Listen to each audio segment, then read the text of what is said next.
Hey everyone, welcome to NASCAR on NBC. Marty, Snider, Jeff Burton joining you after Denny Hamlin's win at Bristol. Jeff, you can make the argument maybe the best short track we've seen in a long time in the Cup Series. My question is, why did it happen at Bristol? Well, Marty, that's a great question. I mean, and that's part of this puzzle that has to get figured out, right? Is there were, the weather conditions were very similar to the fall race or the summer race from last year. The big difference is resin was applied to the racetrack rather than PJ1. That's nothing new. Resin has replaced PJ1 everywhere. So why this result? I have no idea. It's very unique. Goodyear has been working very hard to create a tire that would wear a great deal more. Certainly we saw that. But understanding really the secret in the sauce, Marty, is understanding for moving forward is to understand exactly what happened. Those marbles right there, that's something we have not been seeing. And why didn't the top come in this time? Because those marbles were there coming off of the tires. So clearly the tire wear was excessive. It was too much. But even though it was too much, it was a step in the right direction. And no one wants to see tire failures to this point. But at the same token, Marty, when you're pushing the issue, when you're on the edge of things, sometimes you cross over it. I think Goodyear, I think Bristol, NASCAR, honestly, it should be applauded that we got over the edge. Now understanding how we got to the edge and then backing it up some, not only for Bristol, but every other short track race. That's really what has to happen going forward here. And if we can figure that out, then it'll certainly have a positive impact on short track racing. So I understand that the tire failures you never want, but a record 54 lead changes. I mean, that's incredible for a Bristol race, Jeff. Is it back in the driver's hands? To your point, is this a good thing? And can the industry work with this from here to make the short track package better? So look, this isn't the end result that you're looking for, but going through processes to get to the best end result, sometimes you're going to cross the limit. And that's what happened here, right? Is we all want more tire fall off. Why do we want more tire fall off? Because then you have cars that handle well early and cars that handle well later. That means somebody taking off early in the run, driving away from the field, he's going to come back to you later. It's what we used to see at Rockingham, at Darlington, at Richmond, at places like that. And we haven't seen that recently, especially with this car. This car has created challenges, and it's not just the tire. There are other factors involved, right? It's not just the tire in Goodyear. There's other things. It's a whole brand new car. So tires are a part of it. And how do you find that balance, right? This was too much. We don't want, if this starts to happen on lap 90, 100 overrun, then that's okay. It can happen on lap 30 and lap 40, because at that point, Marty, it becomes such of a compromise that the drivers have to make. It's almost too much. I saw drivers that had a lot of tire failure early in the race. What they would do is they would just run literally dead last. They would ride around.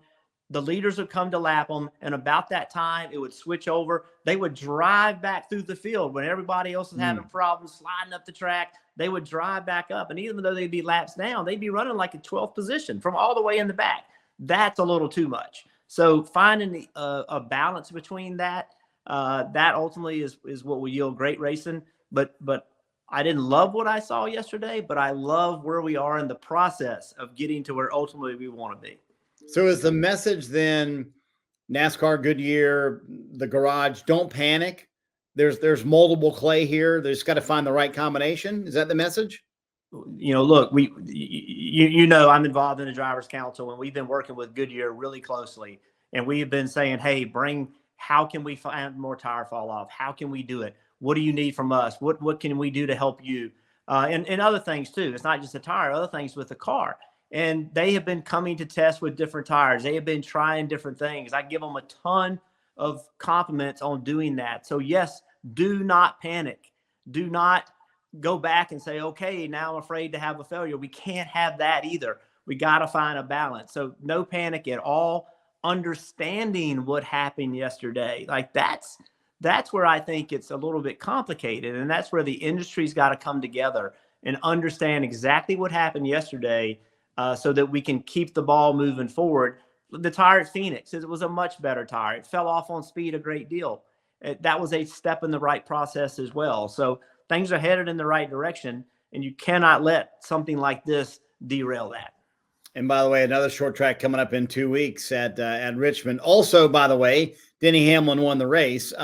Is it fair to say, it's just a 2-race sample size, that Joe Gibbs Racing has figured out better than any team in the garage area? It seems to be the case. And yesterday was, to me, even more impressive than Christopher's win at Phoenix. And the reason why is because this team, they could take off with speed, they could lead the race and not damage their tire. They could go further than other people with more pace. So what that tells me is they have a better handling package. They're able to not have to put too much camber in tires, be super low on air pressure, whatever it happens to be, and still manage the tire wear. And so that's handling. That's not just driver. The race car has a lot to do with how tires get worn. All their drivers, they could be more aggressive and have less issues. So yes, that's great drivers, but that's race cars allowing them to do it. Any coincidence to you, Jeff, that the top 3 finishers in Sunday's race at Bristol, very veteran drivers? This felt like a very old school race, that knowledge of, hey, these tires I'm going to have to manage these tires. Any coincidence there to you that you see Denny Hamlin, Martin Truex Jr., and Brad Keselowski 1, 2, 3 in this race? Marty, that certainly has something to do with it. I think the other thing that what we saw happening where drivers got themselves in trouble is if you were trying to stay on the lead lap, or you had gotten a lap down and you were trying to be the first car that's 1 lap down when the caution comes out. Those drivers that got put in those positions were forced to push. They were forced to try to make something happen. If you were running 15th or 20th, it gave you more, even though that's not great, it gave you more freedom to take it easy early in the run.